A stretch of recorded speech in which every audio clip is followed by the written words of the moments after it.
I highly recommend keeping a journal, writing down dreams, or just writing down first morning perceptions, even if it feels like I'm writing the same thing every morning, even if it feels frustrating, even if you don't really have that much to say, you scribble and you doodle until some words appear. Write down what you're physically noticing.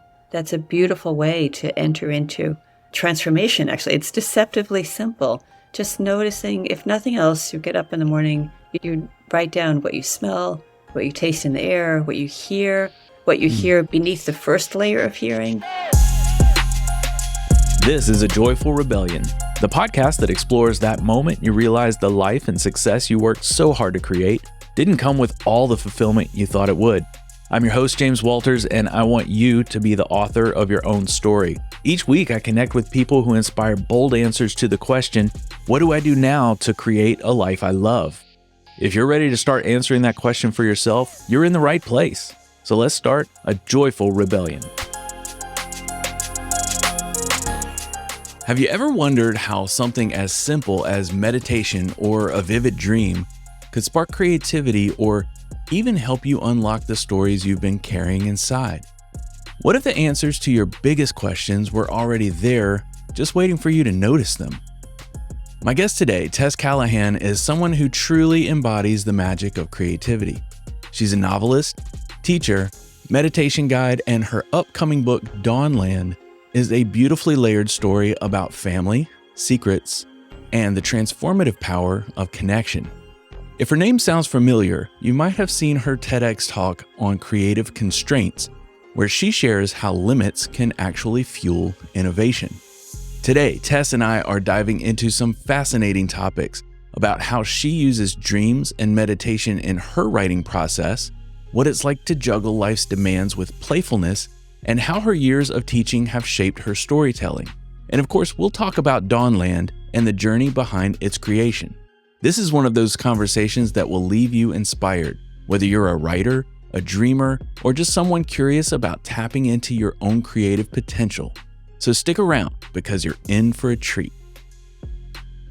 Tess Callahan, thank you for being here on A Joyful Rebellion.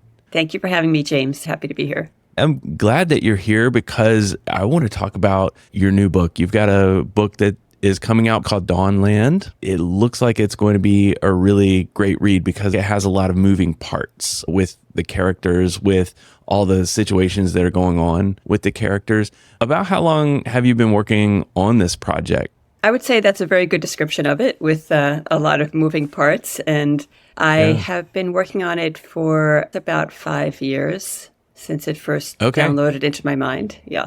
Now, you've written a book prior. When did that book come out? April and Oliver was your first novel that you wrote. The hardcover came out in 2009 and the paperback came out in 2010. Got it. So there was some time between that first one and this most recent one. And really on this podcast, I would love to talk about the creative process. You've done a TEDx talk and I watched a good bit of it just a little while ago where you talk about creativity and you talk about creative constraints and how useful those could be. And I'd like to weave that into the conversation, but I really wanted to start with the book, the process of leading up, some of the things that you learned while you were writing April and Oliver, and how that translated into this latest project. So it sounds like, if we're going to recap for just a second, you created the story with April and Oliver, and then as you described, this new book kind of downloaded into your mind. What was that like, having written your first book, gotten feedback, and sat with that for several years until you decided to launch into this most recent project? So after April and Oliver was published, it was published in June, and that September I launched into a very intensive teaching job. I switched jobs. I did it. It made sense financially and professionally, but it was a big job that took away a lot of my writing time when my first book had just published. I like the focus of your podcast about joyful rebellion and finding your place in life and finding what works and what doesn't. In retrospect, I would not have jumped back into such a big demanding job right after publishing my first novel. I could have worked a less demanding job, but that's what I did. So that accounts for the lapse between the novels. That for me, teaching itself is very creative, and students are very dear to me. It takes up a lot of my psychic space. But I did continue to write. I kept the thread going of fiction writing, but just not as much time and not as much focus. Even though I rely a lot on dreams with my creative process, my dreams were telling me, it's time to leave this job. But I stayed there for many years, nevertheless. I was starting to get threads for this new novel. And then I did the TED Talk through my school. The focus was on constraints. And this is something I often did with my writing students, to impose arbitrary constraints, like using a set number of words or writing without any adverbs. Yeah, it can be tough. Constraints of form. Some forms of poetry are highly constraining, sestinas and villanelles, where you have to use a certain syllable count and certain rhymes, and it can seem really hair-raising to try. But we did all of that stuff just to flex our muscles. I did that with the students, even if they were not poets per se. We always practiced a kind of cross-training. So we would do nonfiction and fiction and poetry and even screenwriting, playwriting, so that when they came back to their favorite form, they would feel stronger. That's something that I have practiced with my students and with myself. Teaching did help me as a writer, but it also robbed a lot of time from me. To get back to your question, one day in the middle of a school day in between classes, I got this big download for this new novel, Dawnland. It came like lots of creative ideas at an inopportune time. So I just scribbled down a paragraph that, and this hasn't happened to me before, where a whole thing came to me at once. So I scribbled down the arc of the story. And then I came back to it, working on it on nights and weekends when I could. And it grew from the inside out. It wasn't a linear process. It was like working on a painting where you don't just start in one corner and then move up through the canvas. You're working on the whole painting, the whole canvas at once. So the writing of Dawnland was like that. Scenes would come from different parts of the book, and it was a rather messy process, but I also trusted it because it came to me so intuitively. Eventually, I did leave that job. That gave me the time to really focus on it and get it to be where it wanted to be. The revision process is a very long process for me. Yes, I can imagine, because how many characters, this is a very character-driven story, it sounds like. How many characters are there? Because it's about a family. And so there are a lot of people involved in, they have their own set of things, but then they start relating and interconnecting. How many characters were you keeping up with during the process of this story? There is a big cast of characters, so that was one of the challenges of writing it. But the main character, the protagonist, is April, and second protagonist is Oliver, who were characters in my first novel. Although this is a sequel in a sense, it's completely standalone. You do not have to have read April and Oliver. My focus is those two characters, and for the most part, the storyline is streamed through their consciousness. So although there are other family members, they're each married. They each have children who are, the teenage children are a big part of the story. The patriarch, the father of Oliver and his brother, is also a part of the story. It takes place at a house on Cape Cod. It's an annual family reunion with these two families meet at the home of their father. They do the same sort of traditions every year. They go whale watching and bike riding, see lots of marine life, ocean kayaking. They keep themselves very busy so as not to have to talk about real things too much. And in this particular week, a lot of people can relate to that. This particular week, a lot of secrets that have been buried rise to the surface. Secrets can be very corrosive when hidden over time and continue to have an impact even when they're not disclosed. They work on us energetically, I think. So everything goes to hell during this week. Yes. I know for myself, I can relate to that in my family in different ways. I think everyone who is listening has maybe had that experience in different ways. So when they start getting into the book, they can be like, oh yeah, I've been here with my family. Yeah, let's all get together and be around each other and have lots of positive distractions so we don't have to deal with what happened with grandma. Yes, right. Everyone knows what they've been through in that way. Yes, but despite the distractions, the old patterns arise, the patterns that we get stuck in within ourselves and then in our relationships, and how we can think we have overcome them and then put back with the same set of people. The old patterns pop back up, and it's a real lesson. It can be very challenging. I got curious about something I wanted to ask you about, and I've never asked this of an author, but I think about it sometimes because after I finish a book, I kind of miss the characters for a few days. I've only spent several hours in this book. You, as the author, are creating these characters, these events, everything over months and years. Then the book launches and people read it. They love it. They're saying, oh, yeah, I know exactly this fictional character you created. They see themselves in so much, and maybe they give you that feedback. But as the author, right now, Dawnland is on pre-order. It will be out there for a month or two by the time this comes out. Are you going to miss being with these characters, being immersed in their world? And the world that you created, the book is done, it's out there, and you're not day to day in their world. How does that go for you as the author? It's a great question. And first of all, you're a deep reader, that the characters linger with you shows that you have really entered into the fictional world deeply as a reader. So you're the reader that every writer wants. From a writing point of view, yes, the characters, they live in my mind as real people.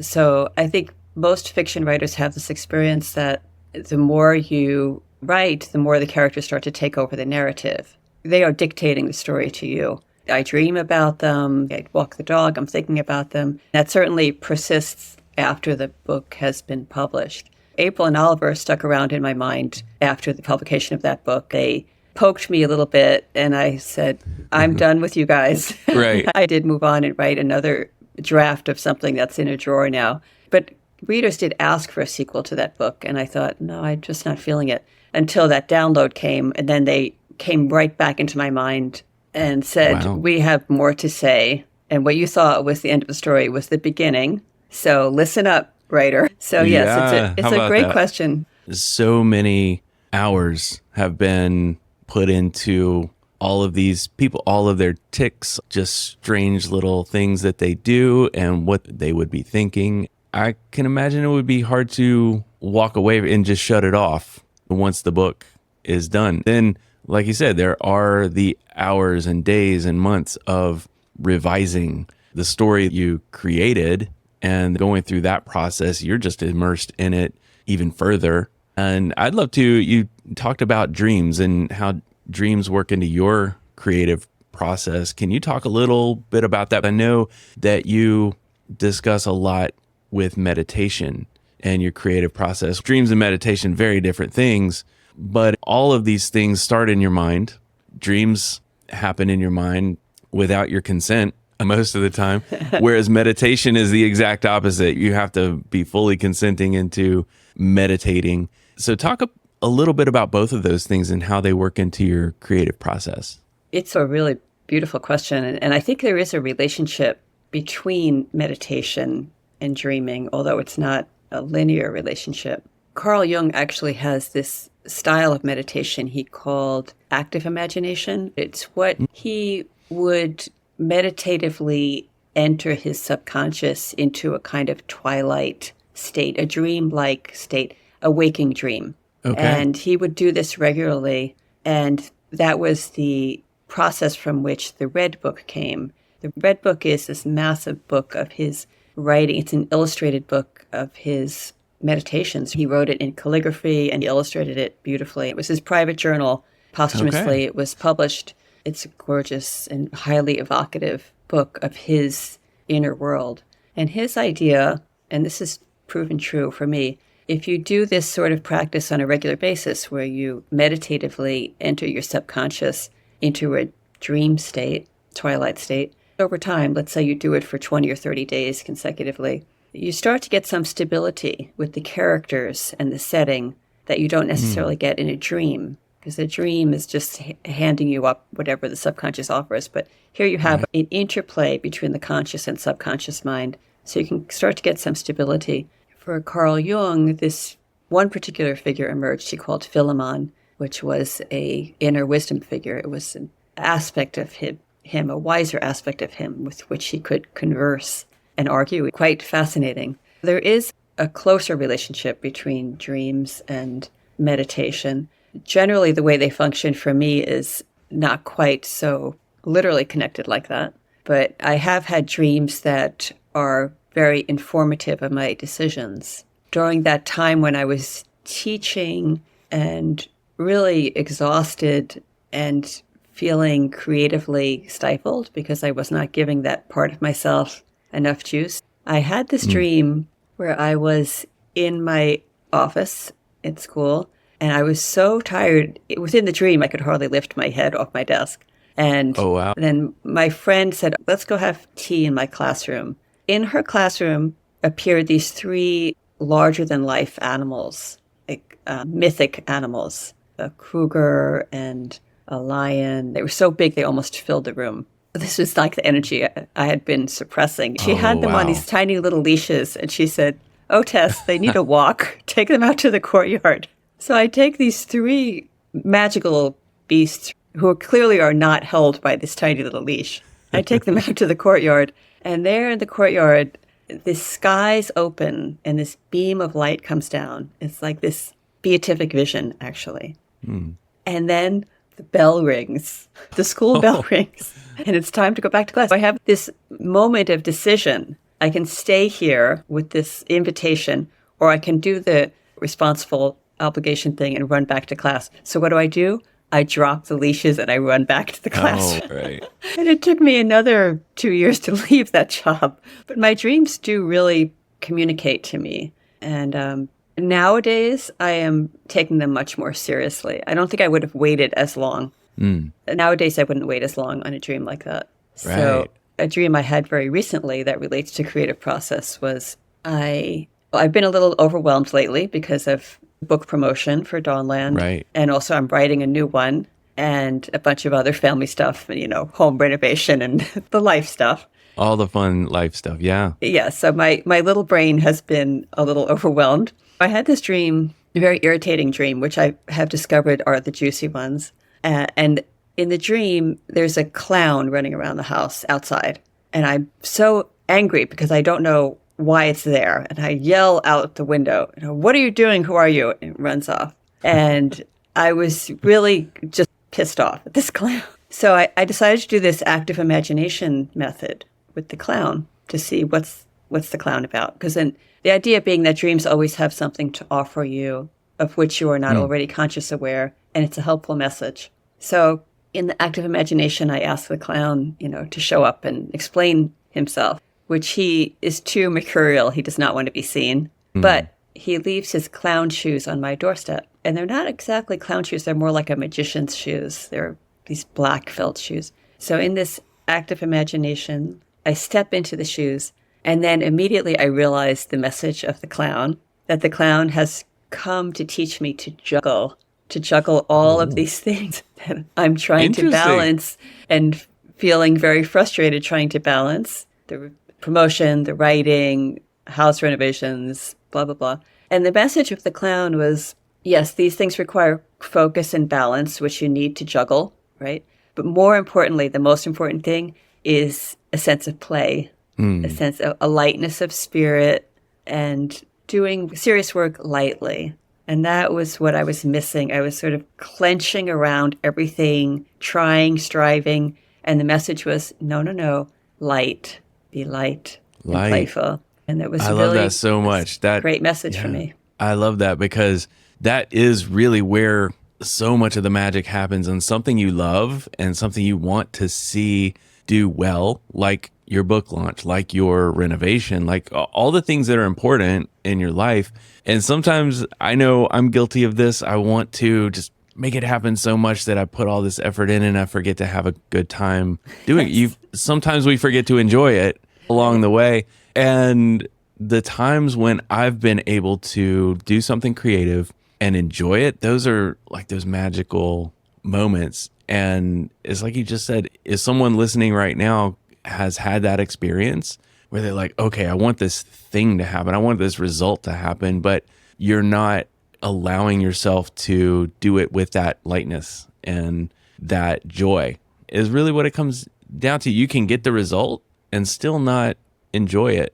But if you allow yourself and even remind yourself, and it sounds like that's what your dreams were trying to do, is just remind you, hey, you do have a lot going on, but you've got a lot of really amazing things going on. So just enjoy it, live Yes, into it. And I love exactly. that. It took a little bit more participation from you to really tease that out of your dream. It's not like your dream came in and said, look under the sofa cushion and you will find all your answers. You had to really chase those answers a little bit more than just a definitive dream. And earlier me would have dismissed the dream as just an annoyance. But I've come to trust that even the annoying clown has something for me. Yeah, that's really cool. That's really cool. So, how do you use meditation? We talked a little bit about dreams, and I know you work a lot with meditation. Am I right? You've got a podcast about meditation. Yes. So the way that started was I'm a lifelong seeker, I guess you would say. And I wanted to get more serious about my own meditation practice and become a better meditator. So I decided to do a 2-year meditation teacher training course with Tara Brock and Jack Kornfield. Not really because I wanted to teach meditation, but because I thought the best way to learn something is to learn to teach it. So the course was wonderful. The course ended just as COVID was starting, and that's when I was scheduled to teach my practicum, which was the only meditation teaching I planned to do, was the practicum and then be done with it. And because of COVID, it was online instead of in person. And it turned out to be a very intense experience because it was just at the beginning of the pandemic when no one understood anything about the parameters or how to be safe, and people were losing jobs. There, some cases, losing loved ones. And so people came to it very raw and open. And the people who came to it were not people wearing prayer beads and with their yoga mats. They were, just regular folks really looking for answers. And so it was a very deep dive. It was scary for me because I had no real sense that I was any particularly enlightened person that could offer anything, except I had learned the practices, which is what I could offer. And then after that 6-week class was over, people still wanted to meet. So they asked if we could just do a drop-in session once a week to meditate together, which I did. And that has continued to this day. And then people started asking for recordings when they couldn't attend. So I started making recordings. And then they asked for a place to put the recordings. So I created this podcast, which for the first year or so, it was just for our little group. And then somehow, it's on, just like your podcast, it's on all the platforms. And then somehow other people started noticing it. And then it exploded, actually. So it's got almost 200,000 downloads now from 45 different countries. So I did not ever intend to teach meditation. And I still feel like learning meditation is like studying the ocean. I think the more you start to learn, the more you realize you will just never totally understand. So I still do not consider myself by any means any expert, but I do have the podcast and I do meditate, and it has been a great stabilizing force in my life, to stabilize the mind, to get perspective, to have some inner stability so that when the big crashing waves of life come through, I can stay aware of, if you think of an ocean metaphor and the storm at the surface of the ocean, and then the stillness and the stability down in the deeper depths of the ocean. It's like that. The meditation keeps me connected to the deeper realms and not so caught up in the daily storms. I had a podcast interview with someone who had also studied quite intensively over a course of years to be certified to teach meditation. And he gave a very similar analogy, like the meditation allows you to be, I think he said like 10 or 15 feet under the surface of the water. So all the waves are crashing and all the storm is happening at the surface, but you don't really notice if you're 10 or 15 feet down. And you don't have to go very far, but if someone's listening and say, I could use some of what she's talking about. What's the name of the podcast? And sounds like it can be found on all of the different platforms. It's called Heart Haven Meditations. Okay. Thank you for that, James. I'll have that. Yeah, I'll have that in the show notes, as well as the links to everything related to Dawnland. So when it comes to the creative process, does meditation just help you still your mind, or maybe take away some of the distractions of other things that you're juggling in life and help your focus and concentration on your work of creating characters, creating the situations they're going to be in? How does it help you with your creative process? Yes, that's a great question. And sometimes I sit down to work in the morning and my mind might be very busy. I might be worried about a family member. If there are obligations to take care of or checklists, I can put that aside mentally. But if I'm worried about someone, it takes up a lot of psychic space. And meditation does help me to release my grasp on that. Meditation can be thought of as either a clenched fist or an open hand. So when my mind is clenched around a problem, as if I can solve it by thinking about, as if I can solve, make this person's life better by thinking about it. It's an illusion that I have any control.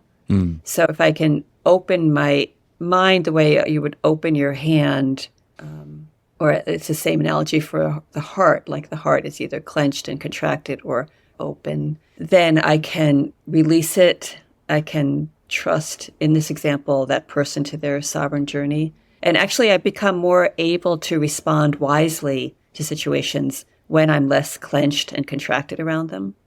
How it relates to writing, let's say I sit down in the morning, my mind is very busy. It's in Buddhism, you call it monkey brain, although I think it's an insult to monkeys. But anyway, so there's this one breath meditation. It sounds deceptively simple, but it's remarkably effective, where I can sit down at my desk and I can just be totally present to a single breath. And it helps me, because I'm a very visual person, to think of it like a big ocean swell, a big ocean wave. So I ride the breath up to the top of the crest and I exhale down to the trough, and I just completely let go of everything, of all the contraction and all the striving. I just release it, because I'm sitting down now to attend to something else. And that single one breath meditation helps me to just clear. It's not having thoughts. It's just not contracting around them. Helps me to create more space in my mind so that I can drop into the fictional dream of the writing, which requires all of me. So then I'm starting to write a scene of, let's say, Dawnland, the family sitting around the table having conversation. I can't be half with my loved one or half worrying about the contractors in my house. I have to be totally there, sitting at the table with them, smelling what they smell, tasting what they taste, seeing what they notice, and really being in their hearts with them, not so much in their heads with them, but in their hearts with them. And that requires complete presence. So meditation has been very, very helpful for me. And I think having a meditation practice of a little longer, like meditating 20 minutes a day or whatever, allows that one breath meditation to be really effective, because I have some momentum going, I guess you would say, with the whole meditation process. Right. And that one breath, it sounds like you could use that sort of as a reset for maybe a transition into 5 minutes ago, you were talking with the contractor who maybe had some questions, and you were dealing with that part of your life. And now it's time to come in and refocus on something else that's important, but requires your full presence. And so maybe using that as a reset between the transition of those two very different things. I think that's a great way of putting it, because actually you're literally changing your brain waves. You're changing your brain waves from a kind of beta prefrontal problem solving to writing. Creativity in general, I think, is more like a theta. It's not delta, it's not sleep, or alpha, theta or alpha, where your mind is more relaxed and open. So I think a transition is a good way of putting it. It's not just a metaphor. You're actually making a transition, a physiological transition with your mind and your body. Right. Using just a completely different part of your brain and using it in a different way. And you talk about with writing, when it comes to writing and people who are interested in writing, you talk about writing to pursue your questions. I was so fascinated by that because a lot of people who may be listening to this right now, they are in some sort of transition in their life where they want their life to be different. They want to take more control of it. So when I talk to authors, I'm thinking about the people in my audience who are not necessarily going to write a book. They're not interested in publishing, but they are interested in writing to try to figure out, what is it I'm about? What is it I want to do? So when you talk about writing to pursue your questions, what does that mean? I can tell you, for example, the character of April for me started with, she's a combination of some aspect of myself, which I think is probably true of all characters. Where you leave off is where they start. There's some unlived aspect of you. And also a childhood friend of mine who we grew up together, were very close, and I appreciated the wildness of her imagination and all she gave me. She had such a much bigger mind and heart than me in so many ways. And I wasn't aware growing up of how difficult her home situation was, even though I was in her house all the time because I was a kid. So I didn't realize this is really strange. Some of these things are really strange. And she went on to the early part of her life having a really, really rough go of it. She just got dealt a very difficult hand in life. I didn't see that until I was old enough to see it. We also went our separate ways for many years. And I always felt like this is the question, right? You asked how my questions lead to characters. This was my question with April. Like, how can someone with such a big mind and heart and such breadth of imagination be ground to a pulp by life in this way?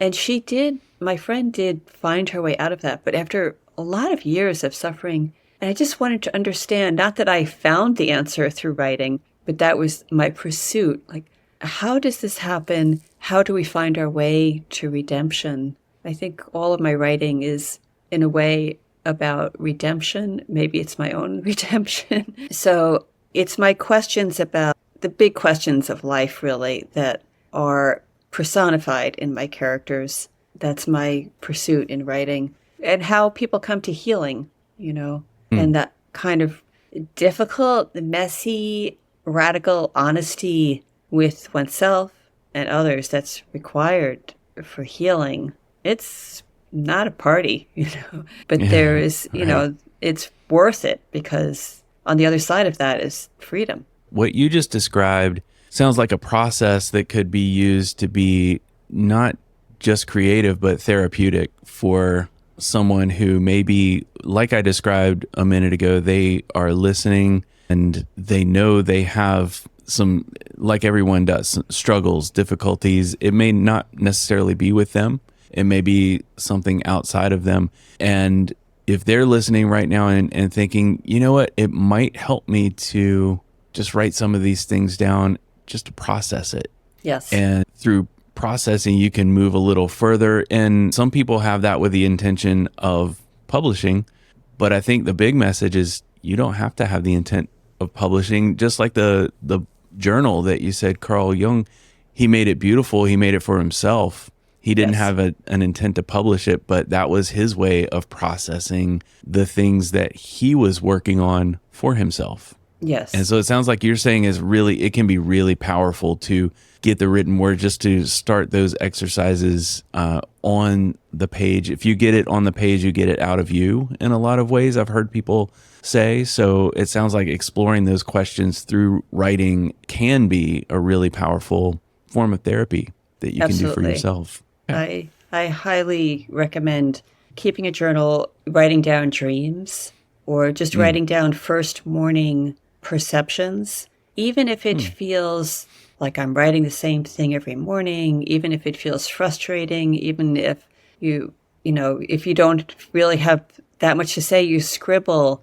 and you doodle until some words appear, and notice, just write down what you're physically noticing. That's a beautiful way to enter into transformation, actually. It's deceptively simple. Just noticing, if nothing else, you get up in the morning, you write down what you smell, what you taste in the air, what you hear beneath the first layer of hearing.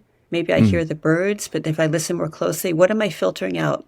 Oh yeah, I hear some traffic, or when you're eating, like, oh, I hear the clink of the cutlery. That kind of writing down those things, it might seem like it's without purpose, but it's very pure and it gets you really centered. And it's over time, it's transformative. So I would highly encourage anyone, whether you consider yourself a writer or not, to just do that kind of very free, totally for yourself, writing down a page or two. Morning is great, but whatever time works for you is the time to do it. And don't worry about grammar or spelling or structure or any way it needs to be sensible. Just notice weird anomalies. I think that's a really interesting practice in your day. Just let all that come out onto the page. And it's a way of being faithful to yourself, I think. If you do this day after day or even a few times a week, you keep the thread going of what you're noticing, really noticing in the world and in yourself.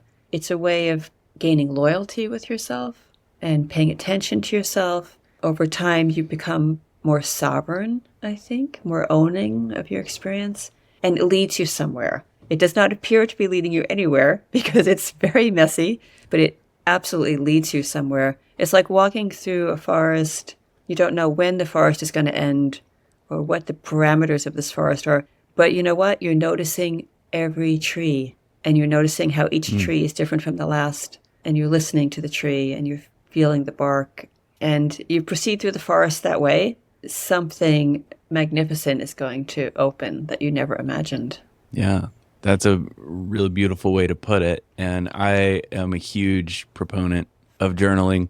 It's one of the things that I started doing, like when you started, you went from being the student of it to the teacher of meditation right around when COVID hit. That's when I had time on my hands and I started really getting into journaling. And I had always done it a little bit, but I'd never made it a true practice. But that was the time I said, okay, I'm going to make this a true practice. I didn't understand the point of it yet, but I'd done enough research to know that it was highly beneficial. I was like, I don't know how yet, but we'll see. I found 2 years later that I started looking back on the journal entries, and they were just one page. Again, that creative restraint. I wasn't trying to be creative, but I limited myself to one page because I read The Artist's Way, and that's what Julia Cameron. Yeah, that's what Julia Cameron said. One page, that's all you need. And I've even encouraged people who's like, one page seems like a lot. I was like, get a tiny journal. It'll take you 45 seconds to, mine's a regular size page, 8.5 by 11. But if you don't feel like you have it in you, get just one of the small ones. But I started looking back and I was like, oh my gosh, this is where I'm on a hamster wheel in my life.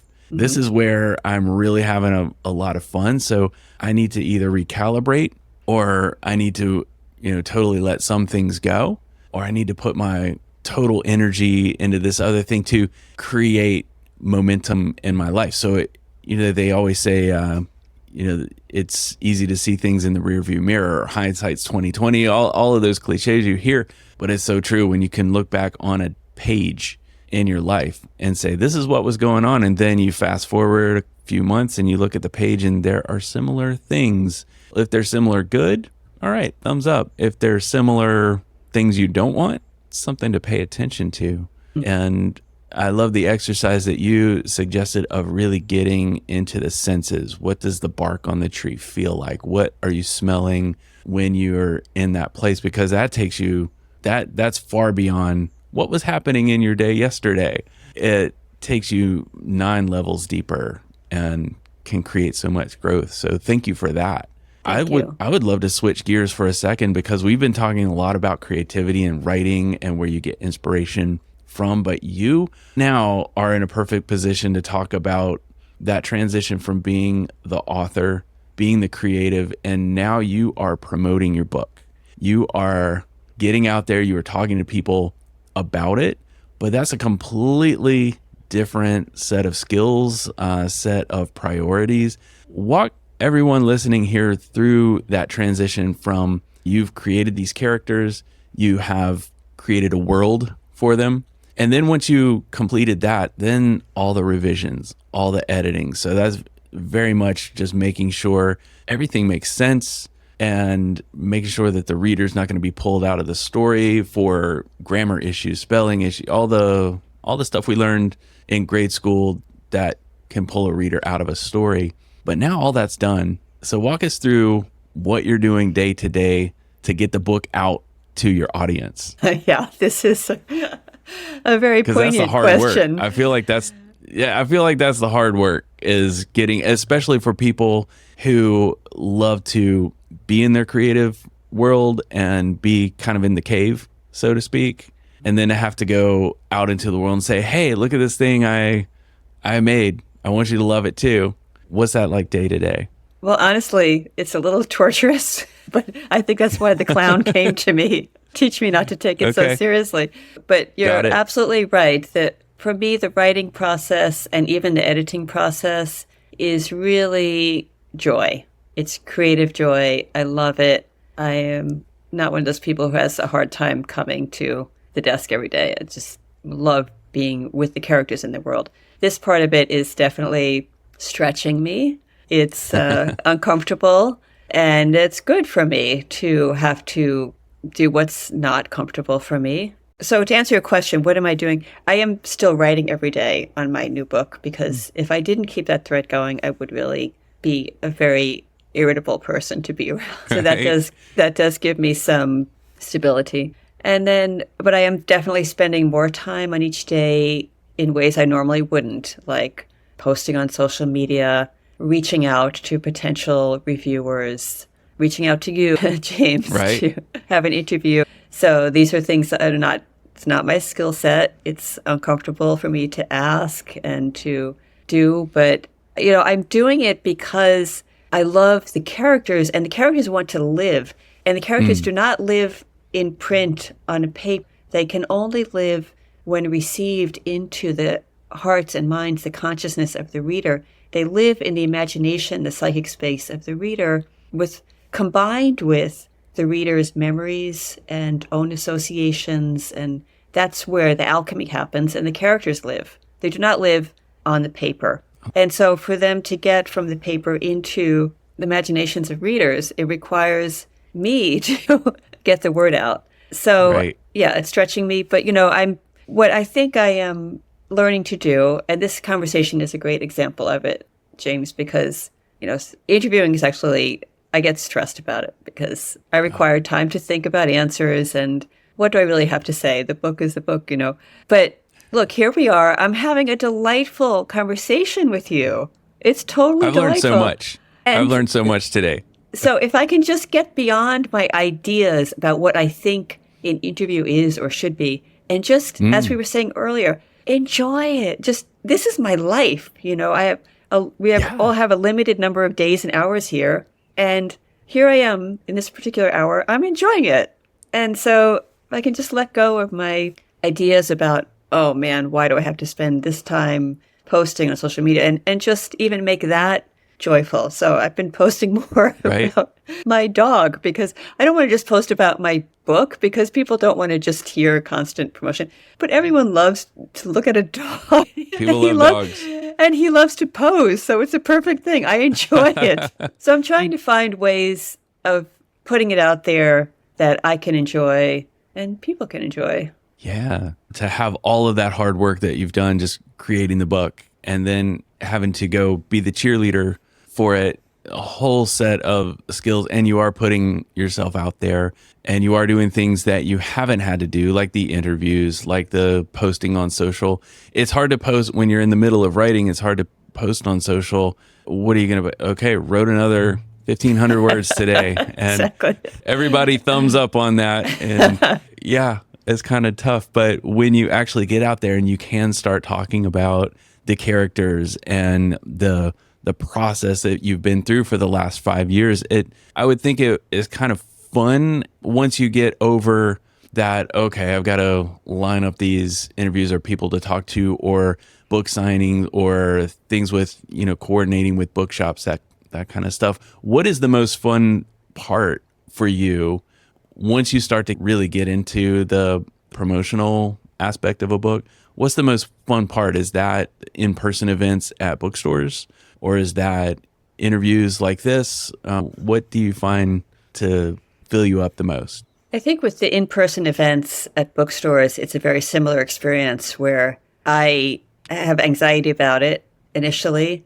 I am an introvert. I relate better to people one-on-one like this right now than I do in groups, although I was a classroom teacher for so many years. But then once I'm there and I realize, people have come, they haven't come to throw tomatoes at me. They've come because they're book lovers. And it's a congenial situation. And then with the Q&A, I actually enjoy it. So it's just the only problem is my thoughts about it. The actual experience is not a problem. Right. So anticipation is, a killer sometimes. Yeah, that's a tough one to get over. But once you train yourself, and that comes back to maybe taking that really deep breath and getting into that transition of, okay, this is what I'm here to do. And no one's thrown tomatoes at me yet. So let's go into this and have some fun. So that's great. Is there anything that you would love to talk about that we haven't covered in this conversation today? I just want to say I enjoy the nature of your podcast and the whole concept of the joyful rebellion. And I've listened to several episodes, and it's very timely and uplifting. And I love hearing the stories of people who have turned a corner or met some intersection in their life when they had a choice and they chose something that they had not previously, a direction they had not previously gone, or a way that they were not habituated to. They went in some new, unforeseen way, which I'm hearing maybe that happened to you during the pandemic. I'm not sure when your joyful rebellion happened, but my joyful rebellion came slowly and painfully over the course of several years and experiences, as most of them do. But it was certainly before the pandemic had just a series of a lot of small catastrophes that were around me, not specifically involving me, but it did create a situation where I had to decide, okay, what is the rest of this thing I call my life going to look like? So I had to make some decisions, and none of them were particularly profound. So sometimes people think the joyful rebellion moment is like you had the dream about your job. You had something that you loved, which was the writing, and you realized intellectually that you wanted to devote more time, but you had this other thing that on paper looked amazing. It was kind of similar to that, where it took a few years to transition into what really made me passionate. And part of that is this podcast now, and talking with people. I get so much inspiration from talking to people like you who have been through their own joyful rebellion. And the rebellion part is just so often doing something that seems unfamiliar to you. And it's almost a rebellion against what you've always known, which is why so much of what I love to talk with people about is that childhood and young adult programming that we get. Go out, get a good job. Stability is so important. As creatives, I know that you probably, if you write a book and all of the characters are responsible and stable, it might not be a very interesting book. Exactly. Sometimes. Or parts of their story might not be interesting if they're just always doing the thing that we were told to do. So thank you so much for that. I love having conversations with people who, I think you're a great example of a combination of people who have gone through their own rebellion and also help other people. In that sense, you help people with the meditation exercise. You also help people through teaching what you do with writing, because so many people want to be able to express themselves and they were just never given the tools to do that. And so thank you for that. And I really do love using this podcast as a platform for people to help others. Hopefully there's someone listening right now who is thinking, oh gosh, I can be a writer, but I don't have to publish a book, right now, because you and I just had that conversation. You talked so eloquently about how it's important to be able to work through your questions by writing. So thank you for that. And also, anyone listening, go to tesscallahan.com, because that's where at the point this is coming out, you'll be able to buy her book. So go on there, learn what the book's about. I'm going to go ahead and pre-order, but by the time this comes out, everyone will be able to order it, get it within a few days, and be immersed in the world that you created with April and Oliver and their whole family, having a summer vacation that gets interesting. Thank you so much, James. Thanks for joining me today. If you've enjoyed this content and are thinking about ways to share your story or even get more joy out of your life, I have a free ebook that I'd love to share with you. It's called Plotting Your Joyful Rebellion, and I designed it to be a 5-step field guide full of guerrilla warfare tactics to help prepare you to overthrow any of the parts of your life you feel the call to rebel against. Go to ajoyfulrebellion.com and click on the link right there at the top to claim your free copy of the book. Again, that's ajoyfulrebellion.com, or simply hit the link at the top of the show notes. What sort of rebellion are you plotting right now? I'd love to hear about it. Connect with me on Facebook, Instagram, or through the website at ajoyfulrebellion.com. Thanks again for listening today, and be sure to stop by next week for another episode full of joyful rebellion.